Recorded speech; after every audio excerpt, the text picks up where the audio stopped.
Someone needs to take the microphone away from Thomas Castellanos right now. You're talking ball with the ACC squad, sponsored by Game Time.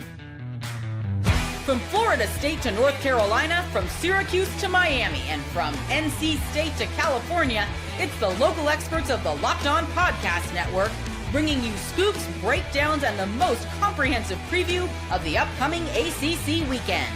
Hang on, it could get loud, it could get heated, and it will definitely be fun. Squad up, you're part of the ACC squad. Hello, everyone. This is the ACC squad, part of the Locked On Podcast Network, your team every day. I'm Jackson Holzer, the host of Locked On Syracuse. We are joined by our awesome panel, Kenton Gibbs, former NC State defensive tackle and a co-host of the Locked On Wolfpack podcast, AJ Black, the host of Locked On Boston College. And boy, he's going to have a lot to say about Thomas Castellanos here coming up in just a moment. And of course, JJ Jackson, the host of Locked On Duke Blue Devils, who will probably have a lot to say about NCAA tournament expansion, because Duke definitely needs the tournament to expand to make the tournament more, you know? Definitely, JJ, right? They really need that 76 team so they could just sneak in there next season. But any help we can get. Thank you all so much. You crack me up, JJ. Thank you all so much for joining us here today, here on this Thursday.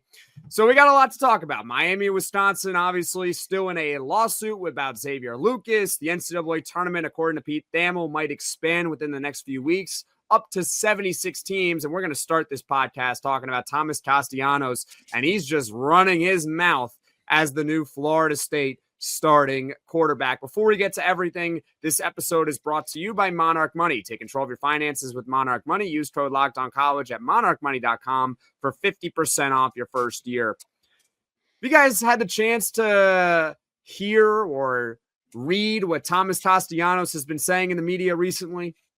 You guys had a chance to catch it? Sure have. Oh, yeah. So he had comments earlier this week, and at first it was maybe motivating towards Alabama, that, hey, Alabama doesn't have Nick Saban anymore. They can't stop him, which, spoiler alert, they will in week one. It's going to be really, really bad, Thomas Castellanos. But then he started throwing his teammates under the bus, or his former teammates, I should say, at Boston College. So, AJ, I'm going to let you buy the first round on this one because you're the host of Locked On Boston College. You've seen Thomas Castellanos play pretty much every snap of football in his career at Boston College. What's your take on all this? So, I was saying before, and I said it on my podcast, there's a level of being, being confident in yourself and just pushing yourself out there. That's fine, right? We all remember Johnny Manziel, and, there's plenty of other NFL quarterbacks and players that are just feel confident they're going to win all the time. And that's fine. And Castellanos wants to go and do that by calling out Alabama. All the power to him. I don't recommend it, but that's fine. The part that really got me going, and I ranted and raved about it yesterday on my podcast, was him throwing his teammates under the bus. Now, watching his games, yes, Castellanos at BC had to do a lot. There are a lot of games, especially under Jeff Hafley, where he was basically the biggest piece of that offense. But to say the things that he said, and I'm going to read you a quote that was in that article by Pete Nakos. This is what really got me going. He said, "I didn't have nearly as much talent as I do here," said Castellanos. "I didn't have the guys, but over here I am some of the best athletic guys. I'm not the fastest one. I'm not the most athletic guy on the team. So just being here in this winning mentality and what we can do, they got the team, they got the guys. All they needed was a leader." Okay, so let me just say this. Throwing your former teammates, guys, hundreds of, over 100 guys that went to war with him, and saying that they didn't have talent is a complete slap in the face to all of those guys. Whether you're talking about NFL level talent like Christian Mahogany, guys like Kai Robichaux, or Lewis Bond, who he had a vlog with that they were best buddies, they were wide receiver. There's plenty of talent on that Boston College roster. And to say that Donovan Nazaraku, sorry, I forgot him too. There's tons of talent on that team. And to go and slap them in the face, yeah, you can have your beef with Bill O'Brien and say that he didn't do you justice, and that's fine, because there's an argument that maybe he didn't. But to throw your teammates under the bus, to make them look less than after you worked with them for 2 straight years, is childish and it's immature, and it really shows what kind of leader he really is, and that's not a good thing. Yeah, if you're looking to have lifelong relationships with teammates and that sort, even after you move on, it's not off to the great start. And I, as a guy who played at this level, right? I've been in the locker room. I've done all the things. There will always be. It is 100 men in that locker room, right? You tell me a group of 100 people where everybody likes everybody. It doesn't work like that. It doesn't exist. But you always keep it respectful at minimum. You keep it respectful unless somebody has done something so egregious. And even then, you pointed that one individual. This guy was a real bad guy. This guy, I don't have any love lost for. And there are people like that I don't speak about publicly because I don't care for them. But like you said, AJ, to throw your entire team under the bus, to say, oh, I didn't have the guy. I'm the biggest Bill O'Brien hater. However much Castellanos thinks he hates Bill O'Brien, up it by 4. And you probably got half of how much I dislike the guy. I think he's one of the worst head coaches in all of the Power 5.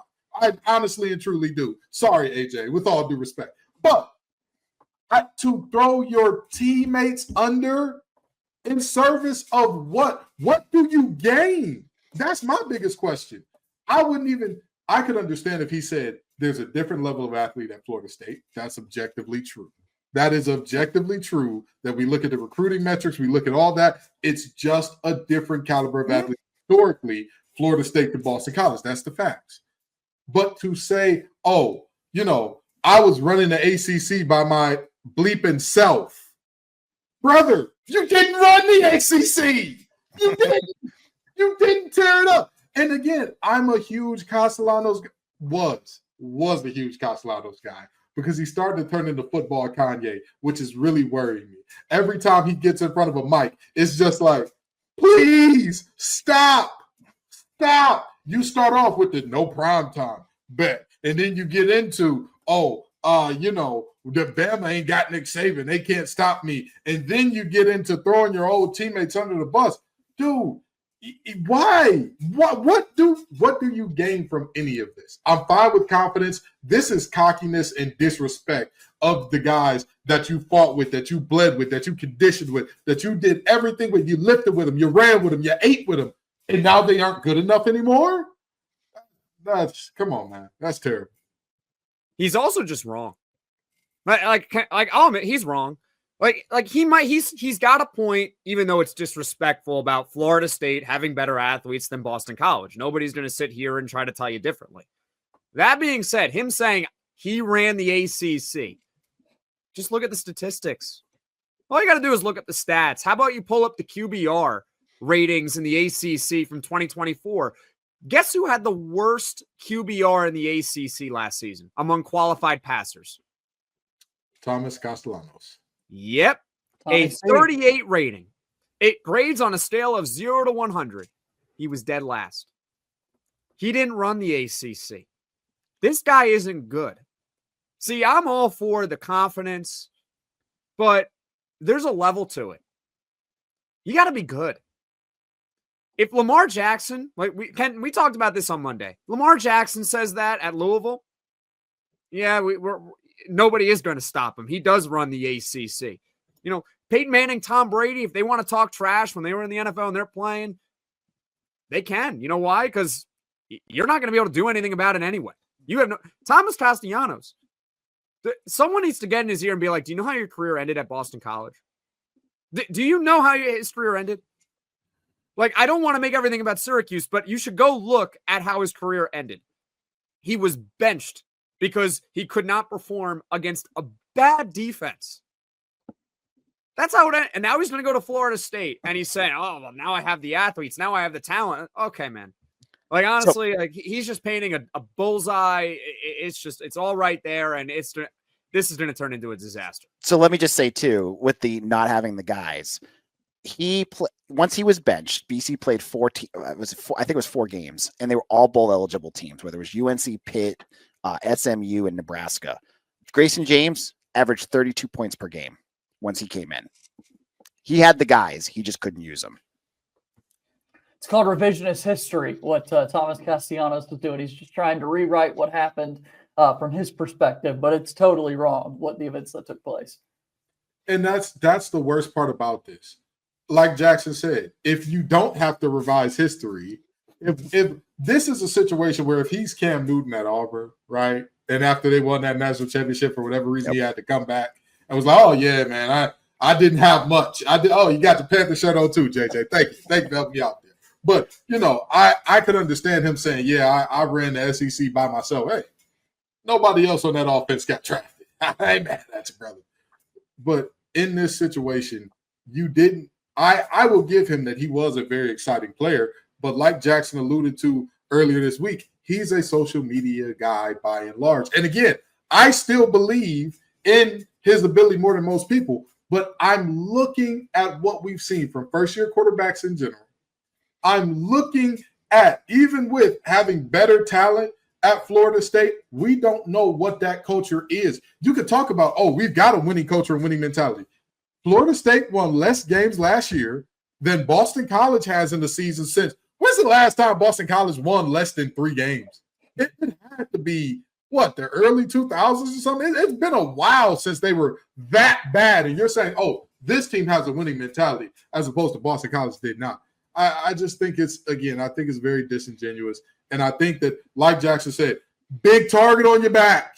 You have made a hate watcher out of so many people. You made a hate watcher out of all of the fans up on Chestnut Hill. Every single one of those fans is now going to hate watch you. Bama fans for the rest of the season going to hate watch you. I get what you're trying to do, get Florida State those ratings that they want to help out in the revenue share. I get it, but this ain't the way to go about it.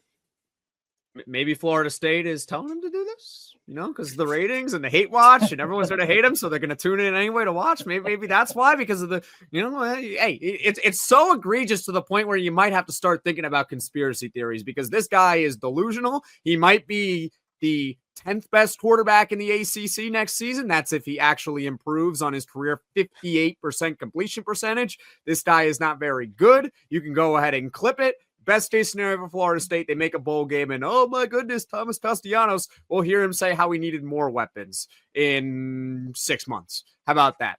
But that concludes this conversation, I think, about Thomas Castellanos and how Florida State needs to take the microphone away from him immediately. And coming up, we're going to switch gears and talk about basketball, because the NCAA tournament might be on the verge of expanding. Yes, that's right. Everyone's favorite topic, everyone's favorite thing, tournament expansion. We're going to talk about that next here on the Locked On ACC Squad. Ever wish managing your money felt easier? With Monarch Money, it can. Whether you're growing your savings or planning a big purchase, Monarch puts you in the driver's seat. It's like having your own personal CFO, giving you full visibility and control over your finances. Monarch Money is more than a budgeting app. It's a complete financial command center. You can track all your accounts, investments, and spending in one place. So in addition to managing your money, you're also building wealth. So hey, you have that Roth IRA, you have your own checking account, your own investment account. That's where Monarch Money can come in for you. And you can take control of your finances with Monarch Money. Use code LOCKEDONCollege at monarchmoney.com for 50% off your first year. That's monarchmoney.com, code LOCKEDONCollege for half off your first year. This is the Locked On ACC Squad. I'm Jackson Holzer, the host of Locked On Syracuse. Our awesome panel here, Kenton Gibbs, former NC State defensive tackle and currently a co-host for the Locked On Wolfpack podcast. We're also joined by AJ Black, the host of Locked On Boston College, and JJ Jackson, the host of Locked On Duke Blue Devils. And there's the football background behind me. So because we're talking about tournament expansion, you know what I got to do. You know the drill by now if you've been following along this podcast for a while. You got to change backgrounds. It's basketball time here, because according to CBS, or is it ESPN's Pete Thamel, the NCAA is going to decide to either expand or not expand the NCAA tournament for next year within the next few weeks. This is both for men's and women's side. And the expansion would be, thank goodness, no more than 76 teams. So who's going to buy the first round here? Do you want to see the tournament expand, or do you want to keep it as is? I don't know who's wanting this tournament to expand. Like, who's leading the charge for tournament expansion? I haven't found that person. We joked a little bit earlier about the Duke perspective in a lot of this. Obviously, the Blue Devils are not going to be impacted in all of this. I just hate that every time we expand the tournament, I love the flavor that you've got of getting these small teams into the field so you can get upsets every now and then. But I hate when we expand and then they've just got to fight in the play-in games to even get in. Let them have those lower tier seeds. Hopefully you're going to expand and put more bubble teams in to get a little bit, at least some competitive matchups there. But all in all, there is no reason to expand the field. I don't get it. What is there to gain here? It's Money. 64 teams. It's 64. Like this, enough. Enough is enough. Please stop. And especially on the women's side, for anybody who has been paying attention to this podcast long enough, big women's basketball fan here. They're super chalky. It's always super chalky. Upsets. Yeah. What are we doing? What are we like? This is so embarrassing for so many reasons. And it's a very clear cash grab because there is no other explanation to expand this tournament. Who the hell is banging on the table and screaming and crying about the 70th team in America not getting in? If I am correct here, and I could be wrong, so please, basketball guys, correct me if I am. I believe there's about 350 to 360 somewhere in that area basketball teams. And there's only about 5 or 10 that can actually win the tournament, but keep going. But why do we need 20% of them in? Why? This tournament is supposed to reward excellence. Your ability to get in is supposed to be an indicator of, hey, you have done a hell of a job this season. We will get you in. Why we would expand it out to get in a quarter of the field is ridiculous. For reference, this would be the equivalent of football having in about 28 teams. This is that equivalent. Are we serious? Come on, dog. Stop it. Yeah, I look at this as like too much of a good thing, right? Like we all love college basketball in March and in April. It's a fun thing, right? But it's too much. And I go on to, and I'm gonna jump off onto my own little island here. I am a wrestling fan. I grew up a wrestling fan. I watched WWF when it was back in the 90s. I love that stuff. And I used to watch my 2 hours of Raw every week. I got back into it when my kids started getting into it again. Now there's 3 hours of Raw. There's 2 hours of AEW. There's 3 hours of SmackDown. There's NXT. There's pay-per-views. I don't have time for any of this. I look at basketball, and college basketball is the exact same thing. Like, yeah, we love college basketball, but we don't need to drown in it. I don't need to see the 70th ranked team. And I'm talking from a Boston College fan who has not seen a BC, a team in the tournament since many of our listeners have been born. It's been forever, and I still don't want it to be expanded. I want it to be the way that it's always been. I want it to, 60 to 64 teams, stop, because we all know what's coming next. It's 70 now. Couple more weeks, we'll do that for a couple of years. People complain about that. The media people will rub their hands and say, hey, we can get some more commercials out there. We can get some more money. They're going to go to 80. It's stop. Just stop. And that's my thoughts. I think we're all on the same page here. In fact, I'll actually go a step further. I wish they actually shrunk the NCAA tournament. Like I'm the only one who might be in the camp of that. Like I think they already have too many teams. Because I told you already that I believe that there's only about 5 to 10 teams in the nation that can actually win a national title once you get to that point in March. And we've seen it over the last few years. It's you get those Cinderella stories, but much more often than not, that Cinderella story ends up losing in the end of the day. Like it's just how it is. And I think there needs to be more of an emphasis on the regular season. And all you're doing with expanding the tournament is you're just getting more money, which is great, I guess. Like, congratulations. Your greed is just taking over here. If in my perfect world, honestly, the NCAA tournament would have 32 teams. But honestly, keep it at 68 right now. Like, just don't bother expanding it. But it's going to happen. So, like, I don't know what to tell you all. Yeah, I'm sorry.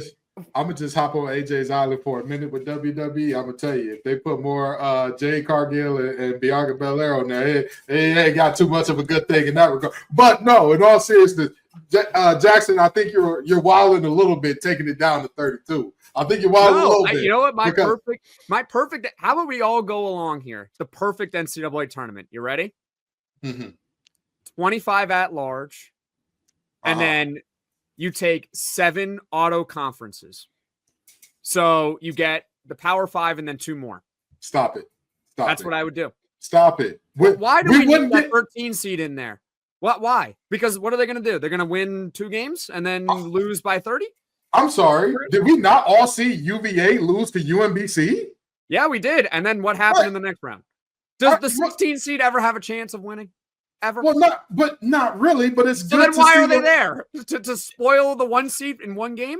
Yes, it's worth it. It's worth it. It's worth it to see those teams get those upset. My nightmares are Mercer and Lehigh and some of the upsets, that Duke has had over the years. And I can't go that far, Jackson, to eliminate it down to 32 teams. So I'm guessing with 76, the format is just going to be like we're going to have more of these play-in games to find to see. There's clearly not another round that you're adding on here.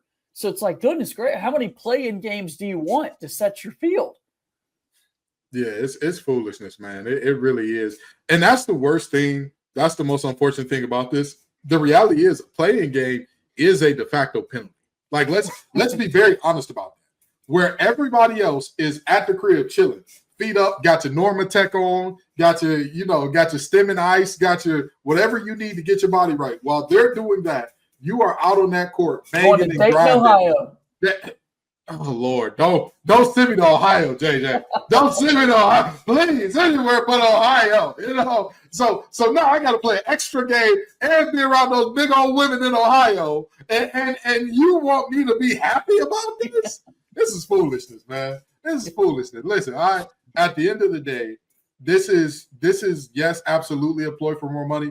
And yes, Jackson, you are right. Most of the 64 do not have a chance, but it's still good to watch them do certain things. It's still good to see the occasional 14 to 3 seed upset and all that good stuff. It's still worth it to happen every now and then. We don't need to now get out here and say, well, now your 16 seeds all have play-ins and your 15 seeds all have play-ins. That will reduce the amount of upsets because these guys are going to come into these games a little bit more worn out. And again, on the women's side, it's always chalk. You can damn near always say, oh, the 4-1 seeds are going to be maybe every now and then the 2 seed might sneak in to the Final Four, maybe. But when's the last time we saw a double-digit seed on the women's side get into the Final Four? What are we doing, man? What are we doing? Ken, how about those silly folks down in Chapel Hill? I mean, had it not been for Dayton, Ohio this year, they wouldn't have even made it into the 64-team field, winning their playing game before they got absolutely blitzed by Ole Miss there. But, you're exact. And especially for expansion talk to come on the heels of a year where the Final Four was all 1 seeds this year with how it played out. Kind of adding to your point there, Jackson. Hey! Last year, on my point, I wouldn't even make it single elimination. I would go best of 3 in the round of 32, best of 5 in the Sweet 16, and then now once I would get Elite behind 8, that. You get to best of 7. No, why would we do this? That takes away from the upset. Because guess what? You have so many games, so you don't need to worry about having that. Expanding the tournament, you have so many games that get rid of the excitement, though. Exactly, and you're going to have more Elite 8 games and Final 4 games because they're all going to be a series. This would go into June. Exactly, and even beyond that, now this is going to affect JJ because NC State was not going to beat Duke 3 times in the Elite 8. That was not going to happen. Correct. That was not correct. But it was good to see. It was great to see. So no, I But NC State would have made it because they won the ACC that year. See, if you win your conference, you're in. But was the ACC one of the 7 best? That's a question that may come up. I would say so. It's a Oh, question. yeah, it They had to be come the up. 7 best conference. Yeah, they would have made it. They Totally would have made it. So, I'm just saying. Again, if it's based off your conference as a whole, NC State would have made it. If it's based off NC State's resume before the ACC tournament, we may not have BJ Bird bobblehead night at the Lenovo Center after all.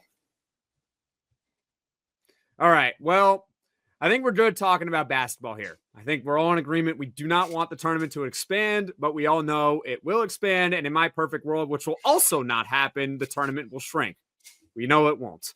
But coming up, we'll go back to football a little bit here, but we'll also put on our legal caps once again because we got a Miami and Wisconsin lawsuit to talk about. That's coming up next year on the ACC Squad. Guys, you've probably heard of Viagra or Cialis. Maybe you've even tried them. But if you're looking for something beyond the usual pill, it's time to meet Rougiette Ready. Rougiette Ready is a next-gen prescription treatment designed to amplify arousal in the brain and boost blood flow. Unlike the usual pills that can take hours, Rougiette's 3-in-1 formula dissolves under your tongue and kicks in fast on average in 15 minutes. Effects can last up to 36 hours, so you can stay confident and in control when the moment is right. If traditional options haven't worked, Rougiette might be the answer. Over 150,000 men have already made the switch. Head to Rougiette.com/LockedOnCollege and use code LockedOnCollege to get 50% off or 15% off today. That's RUGIET.com/LockedOnCollege and use promo code LockedOnCollege for 15% off. Individual results may vary with prescription treatment. Compounded drugs are permitted to be prescribed under federal law, but are not FDA approved and do not undergo FDA safety, effectiveness, or manufacturing review. Please visit the Rougiette website for full safety information. This is the Locked On ACC Squad. I'm Jackson Holzer, the host of Locked On Syracuse. Of course, we're joined by our awesome panel, Kenton Gibbs, the host of Locked On Wolfpack, AJ Black, the host of Locked On Boston College, and JJ Jackson, the host of Locked On Duke Blue Devils. And when you're done watching or listening to this podcast, you can just do us all a favor, check us out on our own personal channels, Locked On Syracuse, Locked On Wolfpack, Locked On Boston College, Locked On Duke Blue Devils. We're all there. We're all free and available wherever you get your podcasts on the Locked On Podcast Network. And we're going back to football. So now I got to change my background once again. Here we are. And that's the Miami and Wisconsin lawsuit that we're going to talk about here. So for those that don't know, we talked about it earlier in the week. It broke late last week, but we haven't had the squad assembled in a while. So we got to talk about it here and get everyone's perspective. But Wisconsin has filed a lawsuit against Miami for tampering and eventually poaching defensive back Xavier Lucas. Lucas left the program back in January, and the Big Ten is also backing Wisconsin in this lawsuit. So I'll open the floor to you all. Who's buying the first round? What are your thoughts on this lawsuit? My thoughts are as vague as this rule is written. I would hope, it is my sincere hope and prayer that Miami was not dumb enough to give them concrete evidence in this case. But even if they do have concrete evidence, what's the recourse? That's my biggest hope and my biggest question, because as the rule is written right now, correct me if I'm wrong, anybody, but I believe it's nobody directly affiliated with the university or who's employed by the university to reach out to this young man. So if it's, Jackson and I got into all the different varieties and lanes by which somebody could reach out and back channel earlier who they could talk to in this camp. And it's like, if you gave them proof of this, I have oceanfront property to sell you in Raleigh, North Carolina. Don't worry about, which ocean it's connected to. Just give me the money first, and we'll discuss that on the back end. Because clearly the marbles are not there. The lights are on, but nobody's home. I wouldn't put it past Miami to, for this whole thing to kind of blow up. But I agree with you. Like, they have to be so dumb if they really do believe, if they really put this out there with concrete evidence. Because what's the thing with the NCAA right now? Everything is so, vague, and it's hard to pin down any sort of, allegations about anything right now, just because everything seems like it's up in the air. So if there's a smoking gun out there for this, man, that person's not going to have a job very much longer in college football, because there's so, as you were saying, Kenton, like there's so many ways to get around this, like easy things that you can do that it's happening everywhere, right? Like, they gauge people's interests. Hey, if you jump into the, they'll have someone reach out. Hey, if you jump into the portal, we'll do this X, Y, and Z. But you can't have a staff member do that. And if that's what happened, then that's on them. Yeah, at this point, I'm curious, like if Wisconsin wins this thing, I mean, so this is the new norm. Like what is the after of, like how does the rest of this play out? The domino effect is what I was looking for there of, what transpired. This is going to happen all the time. And I want to know, will smaller schools start getting paid when their players are poached by bigger schools? Are we looking at a situation where, potentially whoever the new football CEO is for college football in this NCAA-less society, if they'll decide, all right, fine, you got to pay a transfer fee or whatever for these guys to leave and come into your school or whatever. And even with that, are you still going to have the rules surrounding tampering at all? Or is it going to be a free-for-all in terms of, hey, we don't care who calls who, we don't care who goes where, as long as you got your transfer fee money right to pay to Tulane for getting Darian Mensah, you gotta, we're all right here. If you got your money, if you got your ducats in a row to pay to Syracuse for getting the Trevor Pena, hey, we're good here. You can pay NC State for Casey. Take them. Hey, we enjoyed them. We loved you, baby boy, but appreciate the ducats. I have an idea. The NFL has it already. Why not put it in college sports? You have a legal tampering period. You have a period of time before the portal opens where everyone can talk to everyone. It's just free reign. How about that? Is anyone opposed to that idea? No. I think it's a good idea. Now we're banking on a calendar working out, and I mean, like we're this year we're going through, here we are going into July and there's no recruiting taking place in this dead period within the NCAA. Like they've never been able to figure out what exactly a good calendar looks like. And so I love the idea. I'm just curious, are they even smart enough to implement something like that and follow it? Exactly, JJ. And this is the one place where I might be more extreme than you, JJ. Or a Jackson rather. I don't think that there should be a rule against tampering at all. I do not care. If your player can be enticed, they did not want to be there. I believe in volunteers, not hostages. If you want to come offer my player X amount of money, if that amount of money is enough to get my player to leave, that's enough to get him to leave. Look at Lenore Sellers saying, hey, I was offered $8 million, which is substantially more than I was paid, what I'm being paid here, but I decided to stay for other factors. If your other factors are not attractive enough to keep your players, so be it. We are already seeing a world where the rich are going to get richer with revenue sharing and the poor are going to get poorer. We need to stop pretending like we care about equality and fairness. This is sports. There is no fairness. You think it was fair? Do you think a high school kid thought it was fair when they had a long day of going to algebra and all that good stuff, and then they had to walk on that field and say, I got to check Jeremiah Smith? You think that was fair? You think Ryan Williams was a guy that made it? I'll be honest, that defensive back, I mean, that's like a night off for you if you're a defensive back, because you're not going to be able to touch him. So it's like, who cares? You might as well not go on the field. You're not covering him. So, here's your night off. Go have an ice cream sundae before the game. It won't matter. So that's why I have the belief that stop the tampering is illegal in general. Call whoever you want to call. If you're a head coach and you have enough time to dedicate to that, if you're an assistant coach, if you're a staffer and you have enough time to dedicate to that, instead of recruiting your guys that are currently on your roster, making sure whoever's tampering with them cannot entice them to leave. If you don't have enough time to ensure, if you have enough time to do that on top of game planning and all the other things, more power to you. God bless it. Go for it. But I think that tampering in general is a very dumb idea. I can kind of see the logic behind that, but I just wouldn't want tampering to be legal during the actual season. I think once you get to the off season and you got all these rumors floating around and all these dollar figures that are floating around, I'm at the point where you either you eliminate tampering once you get to the off season, or you just implement a period where it's just legal. So you can go ahead and you don't have to enter the portal or anything. The portal's not open yet, but you can go see what your worth is for a week before the portal opens. So that way we don't have to ever worry about, oh, this guy tampered or this guy didn't tamper or what is tampering. Like, no, just let free reign contact. It's all legal for like a week before the portal opens, and then the portal will open and we'll see what happens. That's my take on it. I think that's what they should do. I think that's the solution to all of this.